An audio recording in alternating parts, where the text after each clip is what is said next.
Assalamualaikum dear students, how are you today? You will be fine, I hope so. आज जो हम पढ़ने जा रहे हैं वो है फर्स्ट लॉ ऑफ थर्मोडायनामिक्स।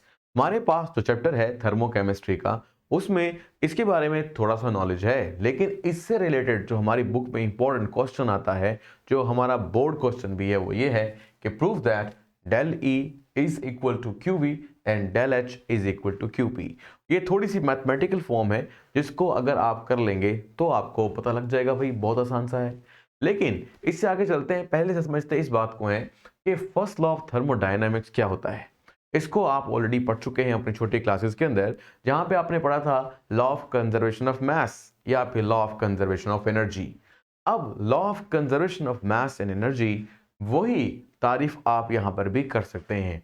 आसान लफ्जों में बात करें तो आप कह सकते हैं, अगर हम बात करते हैं लॉ ऑफ कंजर्वेशन ऑफ मास की, तो इसका मतलब ये होगा मैटर ना तो पैदा होता है और ना ही फना, मतलब ना ही वो प्रोड्यूस होता है ना ही वो डिस्ट्रॉय। अगर law of conservation of energy की बात करें तो भी यही बात है कि एनर्जी ना तो खुद पैदा होती है ना वो डिस्ट्रॉय होती है। ठीक है, इसी को ही फर्स्ट लॉ ऑफ थर्मोडायनामिक्स भी बोल रहे हैं। अगर हम बात करें एनर्जी के एतबार से, जैसे मिसाल के तौर पर अगर हम बात करते हैं कुछ यूं कि आपके पास बड़ी अहम किस्म की इक्वेशन है, E is equal to M C square. इसके अंदर C क्या है? एक कांस्टेंट क्वांटिटी है, से हटा दें तो E is directly proportional to mass. इसका मतलब क्या हुआ? इसका मतलब ये हुआ कि एनर्जी एंड मैटर एक ही बात है। यानी अगर हम कहते हैं मैटर ना तो प्रोड्यूस होता है ना ही डिस्ट्रॉय, तो हम ये भी बोल रहे होते हैं कि एनर्जी ना तो पैदा होती है और ना ही डिस्ट्रॉय। फॉर एग्जाम्पल मैं आपको छोटी सी मिसाल से समझाता हूं कि कंजर्वेशन से क्या मुराद है। फॉर एग्जाम्पल अगर हम बात करते हैं मैथ्स की, तो देखो भाई, आप सबको पता है कि जो फसलें होती हैं उनको क्या चाहिए होता है? जमीन से न्यूट्रिएंट्स चाहिए होते हैं। कितनी फसलें यानी क्रॉप्स हमारे पास कल्टीवेट होती हैं, हम हर साल बहुत सारी जमीन का मिनरल ले लेते हैं और उसको खा लेते हैं या इस्तेमाल कर लेते हैं, और फिर नई फसलें उगती रहती हैं। कभी ऐसा नहीं होता कि आसमान खुले और वहां से एक पैगाम मिले, चलो भाई आगे से हट जाओ, अब एक ट्राला आया है, एक ट्रक आया है, एक बहुत बड़ा क्या कहते हैं कोई गाड़ी आई है जो कि सोडियम क्लोराइड गिरा रही है, सो सारी कौम खा रही है सोडियम क्लोराइड, आम खाने का नमक, तो फिर अब फिर ख़त्म तो होना है ना, तो ऊपर से आना चाहिए। या फिर नीचे अगर हमारे पास क्लोराइड्स नाइट्रेट्स जो हैं वो या डिफरेंट किस्म के ऑक्साइड्स इस्तेमाल हो रहे हैं, तो क्रॉप के ज़रिए, कल्टीवेशन के जरिए, तो वो भी तो गिरने चाहिए ना। जैसे सूरज रोजाना आता है हमारे पास, एनर्जी दे के जाता है, तो वो मैस क्यों नहीं आता? इसका मतलब है कि मैस जो भी हमारे वर्ल्ड में शुरू से था वही दोबारा सर्कुलेट कर रहा है। यकीनन आपने अपनी क्लासेस के अंदर बायोजियोकेमिकल साइकिल्स के बारे में पढ़ा होगा। बायोजियोकेमिकल साइकिल्स आप सब जानते हैं क्या हो रहा है उसके अंदर। हम कुछ खाते हैं, फिर वो हमारी बॉडी में जाता है, फिर फुजलात के ज़रिए, फिसल मटेरियल के ज़रिए से वो बाहर आता है। कुछ उसमें चीज़ें डिकम्पोज करती हैं, और डिकम्पोज करने के बाद कुछ चीज़ें मिसाल के तौर पर हमारे पास क्या है कि हम खुद भी मर जाते हैं, हम भी डिकम्पोज हो जाते हैं। तो वो जो डी मिनरल्स हैं वो दोबारा से मिल जाते हैं ज़मीन को। तो बहरहाल एक सर्कल चल रहा है। इसी तरह हवाओं का सर्कल चल रहा है, डिफरेंट गैसेस का सर्कल चल रहा है।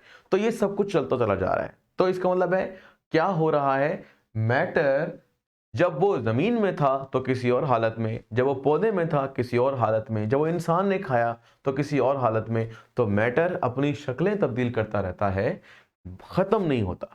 हमें लगता है कि भाई लकड़ी को जलाया और लकड़ी तो राख बन गई, लकड़ी का वज़न ख़त्म, इसका मतलब है लकड़ी का मैस ख़त्म, लकड़ी ख़त्म। नहीं, लकड़ी ने जलकर जो खाना पका दिया है, देग पका दी है, तो वो क्या है? वो उसकी शक्ल है। अब देखो, एक शक्ल तो वो है जिसको आप पकड़ सकते हो, वो लकड़ी है, ठीक है। लेकिन लकड़ी ने जो खाना पकाते हुए हरारत या एनर्जी निकाली है, या अपने आप को तब्दील किया उस शक्ल के अंदर, उस एनर्जी को आप खाना खा के तो महसूस कर सकते हो पर पकड़ नहीं सकते। इसलिए सम टाइम हमें एनर्जी का जिक्र करना पड़ता है, सम टाइम हमें मैस का जिक्र करना पड़ता है। तो मैस भी कन्वर्ट होता है इन द या from one form to the other form. इसी तरह एनर्जी भी कन्वर्ट हो सकती है from one form to other form. Even के एक मैटर भी कन्वर्ट हो सकता है इनटू द एनर्जी फॉर्म या हीट फॉर्म। एनर्जी को आप, एनर्जी की बहुत सी शक्लें हैं, जैसे आपने हीट इस चैप्टर में पढ़ा है थर्मो केमिस्ट्री के अंदर, तो हम हीट का जिक्र कर लेते हैं। मतलब मैस चेंज हुआ है एनर्जी की उस शक्ल में जिसको आप हीट कहते हैं।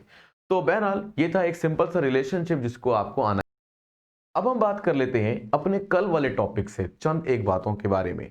कल हमने पढ़ा था कि प्रेशर वॉल्यूम वर्क क्या होता है और इंटरनल एनर्जी क्या होती है। अगर किसी ने नहीं देखा तो वीडियो की डिस्क्रिप्शन में आपको लिंक मिल जाएगा, प्लेलिस्ट के शक्ल में आप चैप्टर की सारी वीडियोस देख सकते हैं। अच्छा, अब चलते हैं कि भाई हमने पढ़ा क्या था। हमने कहा था कि जो एनर्जी, टोटल इंटरनल एनर्जी बोल लें तो आप आमतौर पर उसको ई से लेते हो, या एनर्जी चेंज जो कि इस वाले टॉपिक में इस्तेमाल हो रहा है, एनर्जी चेंज कह लीजिए, यानी एनर्जी की तब्दीली कैसे होगी वो उस या वो किस पे डिपेंड करती है, वो क्यू पर। क्यू क्या है? हरारत की मिकदार। और डब्ल्यू क्या है? ये है जी प्रेशर वॉल्यूम वर्क, जो हमने कल पढ़ा था। अच्छा, इसके बारे में चंद एक बातें हम कुछ कर लेते हैं, अगर किसी को बात समझ नहीं आती। देखो भाई, मैंने बड़ा आसान से अभी समझाया था आपको, वो ये पोज कर लीजिए कि हमारे पास यहां पर एक खाना पक रहा है, ठीक है ना, खा के जाइएगा भाई, ऐसे नहीं निकल जाना। अब यहां पर क्या मामला है कि ये आपके पास एक खाना पक रहा है, चूल्हे पर आग भी जल रही है, ठीक है। अब आग क्या जल रही है? बाहर, अंदर तो नहीं जल रही ना। फिर अंदर क्या जा रहा है जो कि बगैर पके खाने को पका हुआ बना देगा? तो उसका नाम रखा गया है, जो अंदर जा रहा है, जो टेम्परेचर के जरिए या थर्मोमीटर के जरिए से आप नाप भी सकते हो, उसकी फील ला सकते हो कि हाँ अंदर में कुछ या अंदर की एनर्जी बढ़ रही है, दैट इज कॉल्ड क्यू। तो यही आपसे कहा जा रहा है क्यू। क्यू क्या है? एनर्जी की मिकदार जो हीट की शक्ल में आप ले रहे हो। दूसरा वर्क डन है, वो वर्क डन का जिक्र किया था। वो इसी तरह समझ लीजिए कि अगर ये एक कंटेनर है, सपोज कीजिए, इस कंटेनर के अंदर हम लगा लेते हैं एक पिस्टन, ठीक है। चलो खाना ही पका रहे हैं तो हम एक काम करते हैं, हम सपोज कर लेते हैं कि ये प्रेशर कुकर है, ठीक है। ढक्कन उसका लगा दिया है। प्रेशर कुकर के ऊपर क्या होता है? यहां पर एक वेट होता है, ठीक है ना, ये सबको पता है। थोड़ा सा इसको बना रहे हैं वाजे तौर पर। ये हिलता है, दरमियान में सुराख होता है यहां पर, ठीक है ना। अब ये हिलता है तो क्या करेगा?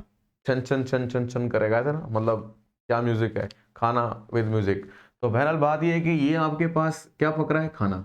अब ये छन छन क्यों कर रहा है? ठीक है ना, ये इसके मदद तरीकाकार ये है इसका, मतलब हमने छन छन नहीं करवानी, बट पता करना है कि हो क्या रहा है। जब हम ज्यादा अंदर हरारत देते हैं और क्या होता है, गैसेस बनती हैं, या कह लें पानी में आमतौर पे खाना पकता है तो वेपर्स बनते हैं। तो वो वेपर हर जगह पर प्रेशर लगाते हैं, जिनको वेपर प्रेशर बोलते हैं। ये ना सिर्फ हर जगह पर जहां जहां दीवारें हैं, बल्कि खाने की सतह पर भी ये प्रेशर लगता है। मतलब ऊपर वेपर्स आ गए, हर जगह जोर लगाएंगे, दाएं बाएं ऊपर नीचे। तो जब प्रेशर क्या होता है, बढ़ जाता है। किससे? ये जो हमने वेट रखा है, इस वेट से, या वेट आप वेट ही प्रेशर लगा रहे हैं ना, तो वेट के प्रेशर से अगर गैसेस का प्रेशर बढ़ जाएगा तो वेट थोड़ा सा ऊपर हो जाएगा, और यहां पर भी एक सुराख होता है जहां से गैसेस बाहर निकल आती है। और जब अंदर का प्रेशर कम हो जाता है गैसेस के बाहर निकलने से, तो वो वेट वापस आ जाता है और फिर मजीद गैसें निकलना बंद कर देती हैं। इस तरह अंदर एक प्रेशर मेंटेन रहता है, ठीक है ना। तो इसका जो गैसेस का बाहर निकलना, जैसे ही गैसेस बाहर निकलेंगी, बाहर उनको क्या मिलेगी? आज़ादी, ठंडक, ठीक है ना। अंदर तो गर्मी हो रही थी, तो ठंडक से क्या होगी? वो कंडेंस होगी, पानी के हल्के हल्के ज़रात होंगे, उन ज़रात का निकलना नोजल से, छोटे छोटे सुराखों से आवाज़ पैदा करता है, तो वो छन छन की आवाज़ स्पेशल आ जाती है आपको। तो बहरहाल ये था जी आपके पास सिंपल सा एक पकाने का तरीका। लेकिन इसमें एक अहम बात भी है, वो ये कि वेट हिल रहा है। अगर आप वेट को, वजन को क्या करें, ऐसे आग पे रख दें, हिलेगा? नहीं हिलता, या हिल रहा है। इसका मतलब है कि जो अंदर से लगाए जाने वाला प्रेशर है वो इसको हिला रहा है। हिलाना, कुछ डिस्टेंस कवर करना, चाहे एक ही जगह पर, मतलब आगे और पीछे हो जाना, पर वो हिल रहा है। तो बात यहां पर यह है कि आप कह सकते हो कि यहां भी एक फासला कवर हो रहा है, फोर्स लग रही है प्रेशर की शक्ल में, एफ क्रॉस एस जो है वो वर्क हो रहा है। तो ये जो आपके पास हिस्सा है, ये भी जितना ज्यादा हिलेगा, इसका मतलब है अंदर जो जाने वाली एनर्जी है वो ना सिर्फ क्यू की शक्ल में रिटेन कर रही है, बल्कि वर्क भी करवा रही है। तो मैंने आपको ये सिखाया क्यू क्या है और वर्क क्या है, और साथ साथ पहले खाना खाने से या खाना के पकने से पहले, खाने के पकने के बाद, एक्सट्रीम कंडीशन है। क्या अब तब्दीली आई? आप पहले आराम से उसको हाथ लगा सकते थे, जो आप गाजर मूली पका रहे हैं या गोश्त पका रहे हैं, धो सकते, यानी ठंडा था वो पक, और जो पक गया तो क्या हो गया, इंतहाई गर्म, हाथ नहीं लगा सकते। इसका मतलब है पहले की कंडीशन और थी। फॉर एग्जाम्पल टेम्परेचर पहले उसका था T1, फिर बाद में हो गया T2। तो T2 में से आपने यानी फाइनल से इनिशियल कंडीशन निकाल दी, तो आपके पास चेंज इन टेम्परेचर आ गया। ये तो हमने टेम्परेचर के एतबार से बात की। सिमिलरली अगर हम इन दोनों चीजों को काउंट कर लें, तो हम सिर्फ टेम्परेचर का जिक्र नहीं करेंगे, फिर हम इंटरनल एनर्जी का जिक्र करेंगे। तो हम कहेंगे कि E2 minus E1 is equal to del E, यानी change in energy is equal to E2 minus E1। ये था जी बहुत आसान सा मामला, लेकिन साथ साथ हम ये बात कह चुके हैं कि जो डेल E है वो किस पे डिपेंड कर रहा है या किसके बराबर है, वो बराबर है Q प्लस W की। ये जी पहली इक्वेशन जो आपकी किताब लिखेगी। आप परेशान ना होइएगा ऊपर सर ने क्या समझाया है, लेकिन आपको बात बता दी गई है कि डेल E क्या है, E2 E1 क्या है, Q क्या है और W क्या है। अब W कल भी जिक्र किया था, जिसने नहीं देखा प्रेशर वॉल्यूम वर्क देख सकता है। अब वो दोबारा नहीं पढ़ाया जाएगा, लेकिन बता दिया गया है कि भाई इसके अंदर जो वर्क में आमतौर पर F क्रॉस S यानी कि फोर्स मल्टीप्लाई बाय डिस्टेंस होता है ना, तो यहाँ जो फोर्स है F की जगह P गैस का प्रेशर माना जाए, और जो मूवमेंट है वो वॉल्यूम के तब्दील होने पर होती है। इसलिए हम बजाय बस फासला में तब्दीली को पढ़ने के, हम पढ़ लेते हैं किसकी तब्दीली, वॉल्यूम की तब्दीली। तो वो बन जाता है वॉल्यूम, यानी जो S है वो बन जाता है वॉल्यूम, जो P है या F है वो बन जाता है P। तो प्रेशर वॉल्यूम वर्क, ठीक है, कुछ समझ में आ गई होगी अगर आपने पहले से पढ़ा हुआ था। अगर नहीं आई तो वो पिछला लेक्चर जरूर देखें, वहां पर इसको कंसेप्ट को क्लियर किया गया है।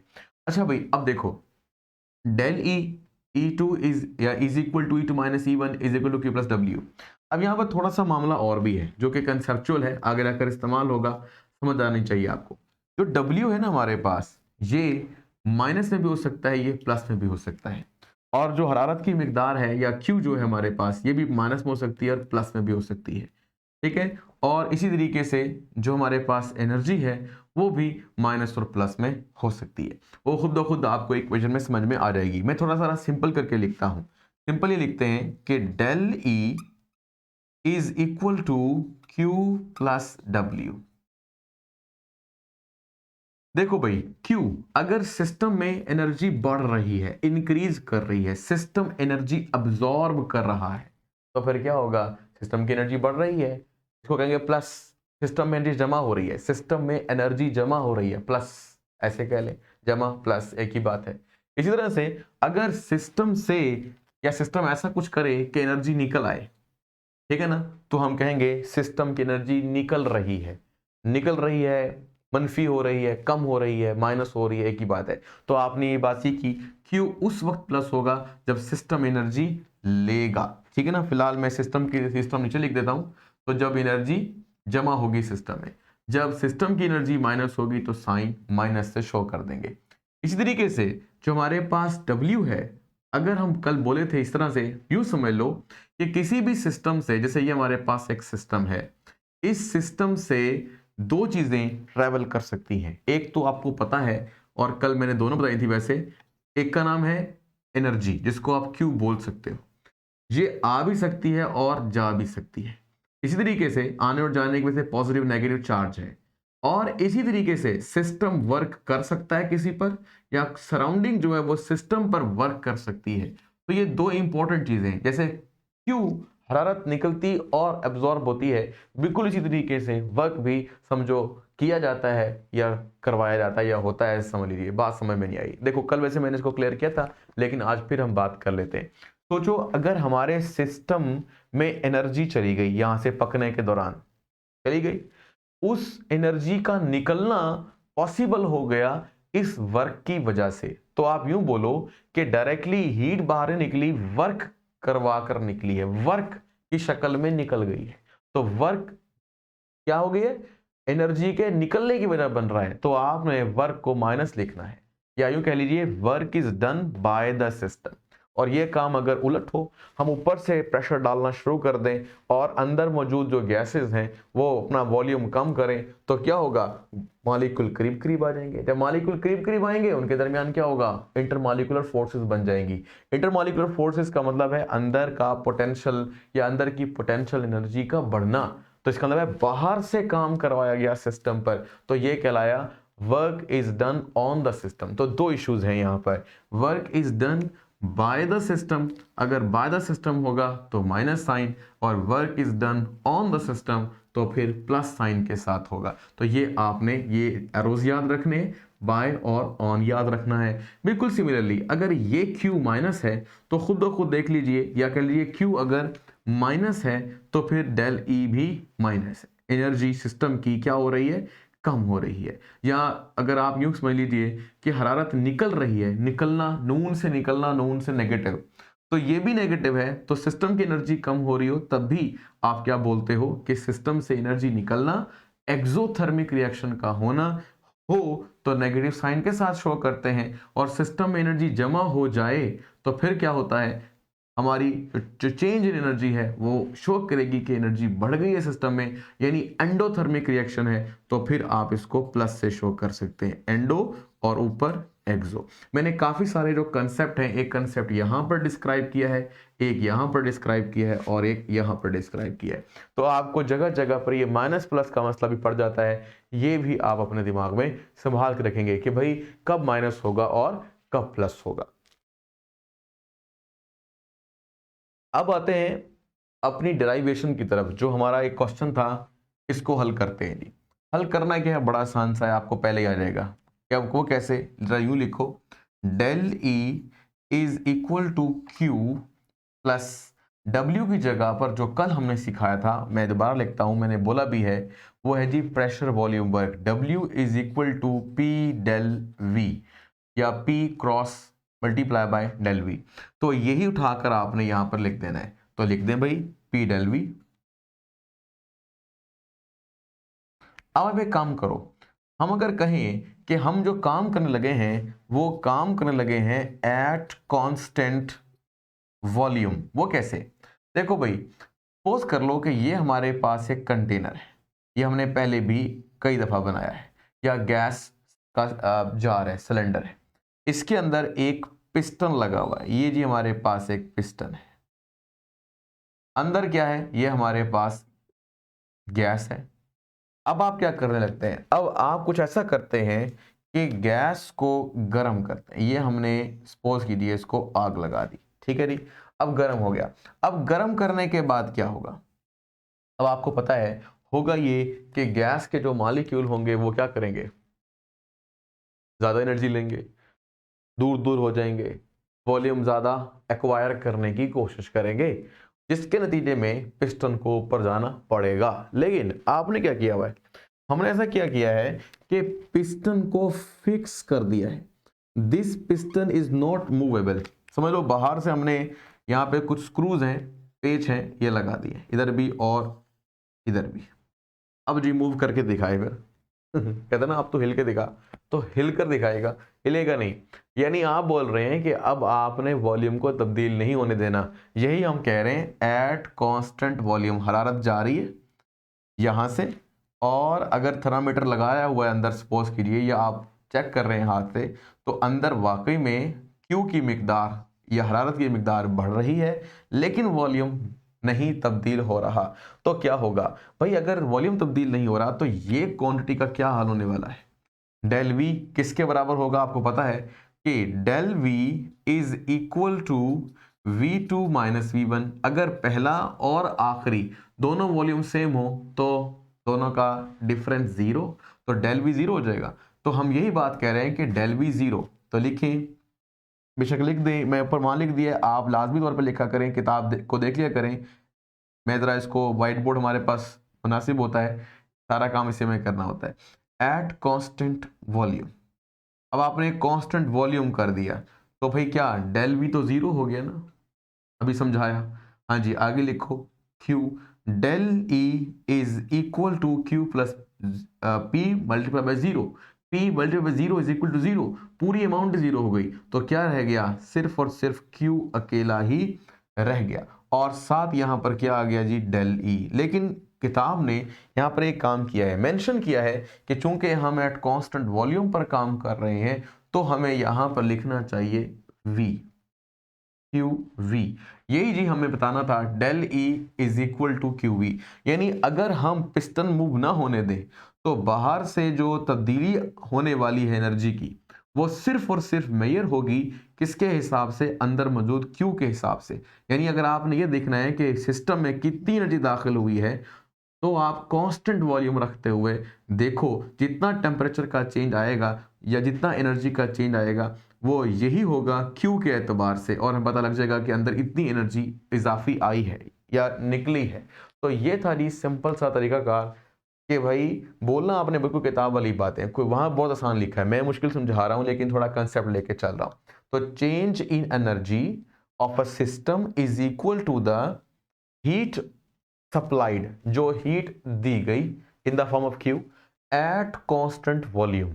ये जी आपने कहना है, और आपका आधा सवाल जो है यहीं पर ही हल हो जाएगा। अब बाकी आधा सवाल है डेल एच के बारे में।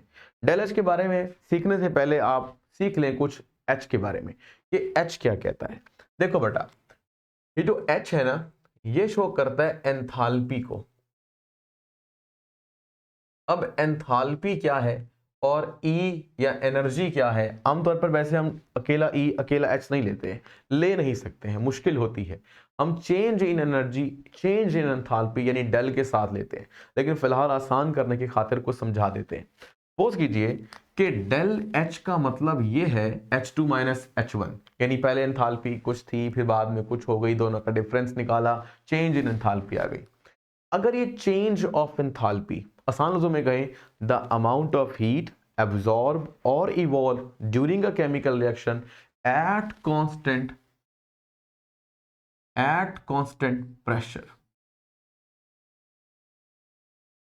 यानी कांस्टेंट प्रेशर के ऊपर अगर आपने किसी रिएक्शन में या सिस्टम में जो एनर्जी की तब्दीली मालूम करनी है, वो एंथैल्पी है। और यही चीज अगर बगैर कांस्टेंट किए प्रेशर को मालूम कर रहे हैं, तो वो चेंज इन एनर्जी है। ये बिल्कुल सतह मालूम बात की अगर मैं डिफाइन करूं, तो आप कुछ यूं कह सकते हैं, the amount of heat absorb और evolve during a chemical reaction is called heat of reaction, और change in energy, change in energy. सादा सी बात हो गई, कुछ कंडीशन नहीं लगानी यहां पर।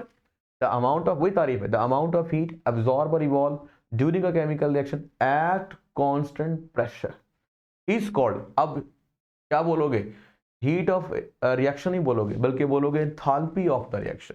बाकी इसकी तारीफ कुछ और भी कर सकते हैं, total heat content of the system is called enthalpy.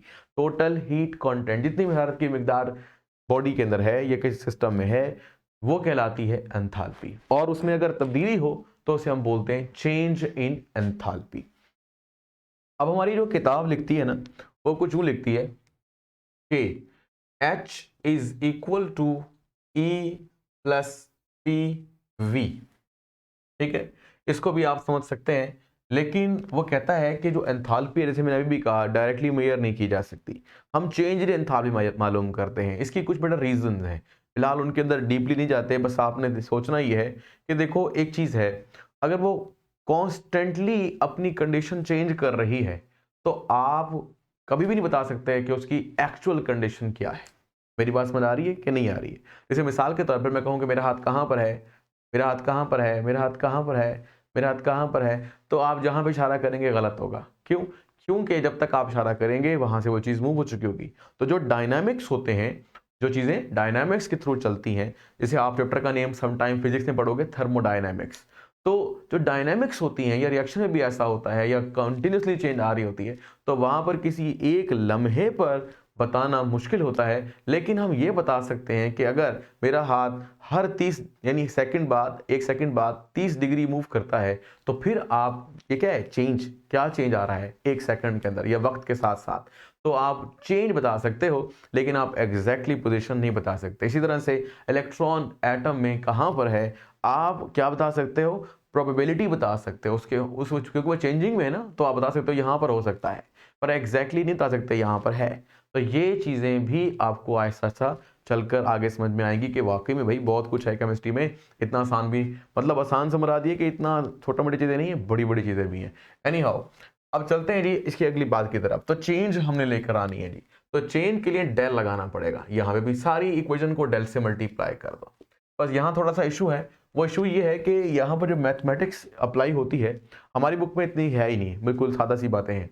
तो जो मैथमेटिक्स अप्लाई होती है उसमें कुछ बेटा रूल्स होते हैं, जैसे कि शायद आपने अपनी पुरानी क्लासेस में पढ़ा होगा जब आप मैथ पढ़ते थे, additive property, multiplicative property, additive multiplicative property. तो ये कुछ प्रॉपर्टीज की बिना पर इसको आपने खोलना है। कैसे खोलोगे, ये देखो भाई, आपने खोलना है ऐसे इसको, ये डेल ई तो वैसे का वैसे लिखा रहने दें प्लस, अब आपने डेल को मल्टीप्लाई करना है पी से, ठीक है ना, तो ये बन जाएगा डेल पी वी। फिर आपने अब हमने वी से मल्टीप्लाई नहीं किया, अब आपने वी से मल्टीप्लाई करना है और पी से नहीं करना, पी वैसे रहने दें, पी डेल वी। तो आपने देखा कि मैंने इसको खोला कैसे, यहां पर बस गलती करते हैं आप लोग, और अगर आप इसको खोलने में कामयाब होते हैं इसी तरह से इसको सिंप्लीफाई कर लेते हैं, टेंशन ही कोई नहीं है। अच्छा भाई, अब चलते हैं मजीद आगे। अब करना क्या है, चंद एक बातों को सीख लो। फॉर एग्जाम्पल मैं जिक्र करता हूं, किताब ने भी जिक्र किया है दरमियान में, सॉलिड प्लस लिक्विड, यानी सॉलिड और लिक्विड के लिए कुछ कंडीशंस हैं। जैसे सपोज कीजिए कि आपको पता है कि सॉलिड में थर्मल एक्सपेंशन ज़्यादा नहीं होता, या कुछ खास मतलब डायरेक्शंस में होता है एटम्स की तरतीब के एतबार से, तो थर्मल एक्सपेंशन इतना नहीं है। मतलब इतना नहीं है कि ट्रेन की पटरी में पता है टेढ़ी हो जाती है अगर दरमियान में फिश प्लेट ना लगाएं, जगह खाली ना छोड़ें, लेकिन ये नहीं होता कि वो उठ के कहीं और चली जाती है। लेकिन गैसेस को अगर गर्म कर दें तो वो अभी जहां पर हैं वो अगले लम्हे आपको वहां पर नहीं मिलने वाली। तो गैसेस का जो थर्मल एक्सपेंशन है वो बहुत ज़्यादा है लिक्विड्स और सॉलिड्स के निस्बत। तो लिक्विड सॉलिड में चूंकि चेंज इन वॉल्यूम नहीं आ रहा, तो आप अगर यूं कहो कि चेंज इन वॉल्यूम 0 है, तो फिर डेल ई बराबर होगा डेल पी वी के सिर्फ। और अगर मैं आपसे कहूं कि भाई हम एक कंडीशन और भी लगा रहे हैं, क्योंकि हम एंथैल्पी का जिक्र कर रहे हैं और एंथैल्पी एट कांस्टेंट प्रेशर चलती है, तो डेल पी भी क्या है, 0। तो दोनों चीजें खत्म हो जाएंगी, तो फिर क्या रह जाएगा वो लिखो, del H is equal to the, ये भी खत्म ये भी खत्म, डेल ई। ये बात है कि कंप्लीटली ये हम कहीं कह सकते हैं कि लिक्विड सॉलिड में थर्मल एक्सपेंशन होता ही नहीं है, होता है बहुत ही कम। तो बहुत ही कम है समझ लीजिए जवाब इसका। तो ये जब जवाब 0.00 समथिंग जब इसमें ऐड होगा, तो जवाब डेल ई सपोज कीजिए 5 है, तो अब क्या आ जाएगा 5.0001। तो बात यह है कि del E almost del H के ही इक्वल होगा। तो किताब ने यहां पर इक्वल साइन लगाने के बजाय ऐसे लगाया है, इसका मतलब है ऑलमोस्ट इक्वल है। ये किसके लिए कंडीशन बताई है, लिक्विड सॉलिड के लिए। ये दरमियान में ऐसी पंगा डाला है हमने, ठीक है ना, लेकिन हमें इसकी जरूरत नहीं थी, बट एक कंसेप्ट है इसलिए यहाँ पर डाल दिया गया है। हमें आगे लेके चलनी है बात को। अब तक आपने ये सीखा कि अगर एट कांस्टेंट प्रेशर बात हो जाए तो इस इक्वेशन को आप ऐसे लिख सकते हो। कैसे लिख सकते हो, del H is equal to del E plus constant pressure, change in pressure 0, ये सारा 0 रह गया, प्लस पी डेल वी। लो भाई, यहां तक आपने कर लेना है। इस इक्वेशन को आप इक्वेशन नंबर 1 2 3 जो आपकी बनती है दे दें, 4 दे दें, फर्जी है। अच्छा भाई, अब जो हमारे पास कल वाली बात है उसी से निकालेंगे। अब वो क्या है कि भाई डेल ई की वैल्यू बताओ। तो फिलहाल मैं लिख देता हूं यहां पर कि आपके पास जो डेल ई है is equal to Q plus W, और जो आपके पास वर्क होता है ये होता है प्रेशर वॉल्यूम वर्क, जिसे हम बार बार लिख रहे थे पी डेल वी, और work is done by the system, तो आपने यहां माइनस लगाना है। अब ये बन गया del E is equal to Q minus P del V. That is the value जो आप इस्तेमाल कर सकते हो, ठीक है। ये आपके पास यहां पर भी है, del E is equal to Q plus P del V. लेकिन मैंने कहा जब प्रेशर या कह लीजिए work is done by the system हो तो फिर ये साइन माइनस में आता है। तो मतलब यही वाली इक्वेशन उठानी है, लेकिन ये सोचते हुए कि work is done by the system, मतलब आप सिस्टम से कुछ काम लेना चाहते हैं। तो भाई लगाओ ये वाली वैल्यू डेल ई की, तो यहां पर लिखना पड़ेगा del H is equal to del E की जगह पर Q minus P del V.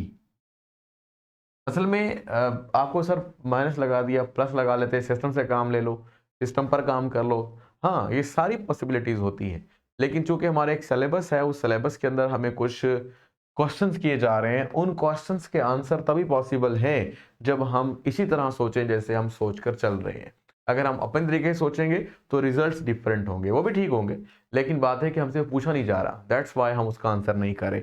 तो आपने यही कहना है माइनस पी डेल वी, बाकी वही लिखो प्लस पी डेल वी। अब देखो भाई ये प्लस पी डेल वी है, वो माइनस पी डेल वी है, ये दोनों आपस में कैंसिल हो जाएंगे और जो बाकी रहेगा वो लिखो भाई del H is equal to Q. लेकिन हम किस पर काम कर रहे थे? हम काम कर रहे थे एट कांस्टेंट प्रेशर, तो प्रेशर को लिखो भाई यहां पर क्यू पी। तो अब आपने ये समझ लिया कि del H is equal to Q P कैसे बनता है, और यही हमारे क्वेश्चन का दूसरा हिस्सा भी था। तो दोनों के दोनों हमने क्लियर कर लिए कि ये भी प्रूफ कर दिया और ये भी।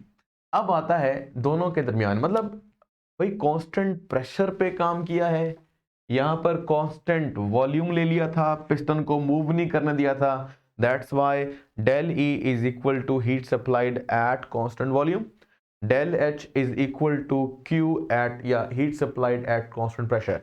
तो दोनों ही क्यू हैं, लेकिन यहां पर क्यू डेल एच के इक्वल है और यहां पर क्यू डेल ई के इक्वल है। तो हमें कौन सा ज्यादा अच्छा लगेगा भाई, डेल ई या डेल एच? ये भी एक क्वेश्चन है। तो इसमें बात ही है कि देखो भाई ये जरा प्रैक्टिकली बड़ा डिफिकल्ट है। अगर मैं वॉल्यूम कांस्टेंट रख दूं, सपोज कीजिए यहाँ पे वेट ईंट रख दूं पर हिले ही ना, तो क्या होगा बताइए? ठीक है ना, बड़ा मतलब अच्छा सा माहौल बनेगा, सारा मतलब ये ढक्कन खुल के या फट कर निकल जाएगा, और जो अंदर दाल होगी वो ऐसे छत पे जाके लगेगी, आपके ऊपर भी गिरेगी ऐसे, फिर आपको सारी जगह खाना पड़ेगा खाना। भाई ऐसे तो अच्छा नहीं लगेगा ना, मतलब प्रैक्टिकली डिफिकल्ट है कि हम वॉल्यूम को, या इसको सोच लीजिए या उसको, एक ही बात है, वो हम वर्क नहीं करने दे रहे और वॉल्यूम को कांस्टेंट रख रहे हैं। यहां पर भी ऐसा किया हुआ है कि हम पिस्टन हिलने नहीं दे रहे, हीट दे रहे हैं, तो क्या होगा? इस तरह के सिस्टम को मेंटेन करना डिफिकल्ट होता है, इतना आसान नहीं है। इसके लिए जो दीवारें हैं ना बीकर की, या वो जो खाना पकाने वाली, वो बड़ी मजबूत होनी चाहिए, ठीक है ना। अच्छा, इस तरह हमारी एनर्जी ज़ाया नहीं होगी, मतलब क्योंकि सर ऐसा करने में क्या है हर्ज, एनर्जी ज़ाया नहीं होगी वर्क की शक्ल में, यहाँ भी वर्क नहीं होगा, सारी जितनी एनर्जी दे रहे हो वो जल्दी खाना पका देगी, ठीक है, जैसे प्रेशर कुकर में जल्दी खाना पक जाता है। अच्छा, लेकिन क्योंकि आप यहाँ बंद रख रहे हैं, ये नहीं कि आप यहाँ पर आपने बंद रखा हुआ है, लेकिन ये खास प्रेशर से ज़्यादा एक्सीड करने पर ये वेट ऊपर उठकर प्रेशर को कम करता है। अच्छा, अब एक बात और सोचो, अब सोचो जो हमेशा होता है, हमारे अम्मी अब्बू खाना पकाते हैं, भाई कौन जो खाना पकाता है घर में, तो अम्मी खाना बेहतरीन पकाती हैं। अब होता ये है कि अगर सोचो ये आपके पास एक वही हांडी है और खाना पक रहा है इसके अंदर, ठीक है, ये आपके पास खाना अंदर है, नीचे आपने आग लगाई हुई है। अब क्या होगा? अब क्या होगा भाई? कुछ नहीं होगा, ऊपर से ढक्कन ढका नहीं है, तो ऊपर एक प्रेशर है जिसको एटमॉस्फेरिक प्रेशर बोलते हैं, खाना पक जाएगा। इसके ऊपर एटमॉस्फेरिक प्रेशर पर, कांस्टेंट प्रेशर पर कुछ करने की जरूरत ही नहीं है, कोई ईंट रखने की जरूरत नहीं है, कोई स्क्रू लगाने की जरूरत नहीं है भाई, खुले बर्तन में आप काम कर लो तो ऑटोमेटिकली प्रेशर कांस्टेंट ही होता है। आप पर भी जो प्रेशर लग रहा है एटमॉस्फेरिक प्रेशर, वो कांस्टेंट ही है। तो इसका मतलब क्या है? कांस्टेंट प्रेशर पर काम करना आसान है बनिस्बत कांस्टेंट वॉल्यूम पर, इसलिए डेल ई से बेहतर है कि हम डेल एच का इस्तेमाल करें। तो हमारी रोजमर्रा जिंदगी में जो इस्तेमाल होने वाली एग्जांपल्स हैं, उन एग्जांपल्स में जो ज्यादा प्रेफर्ड होता है वो एंथैल्पी को पढ़ना होता है। तो change in enthalpy is more better as compare to the change in internal energy, मतलब it is very easy to work on a pressure on a constant pressure as compared to the constant volume। तो ये था आज का topic, इंशाल्लाह समझ में आ गई होगी, और फिर खुश रहे, जीते रहे। अल्लाह हाफिज।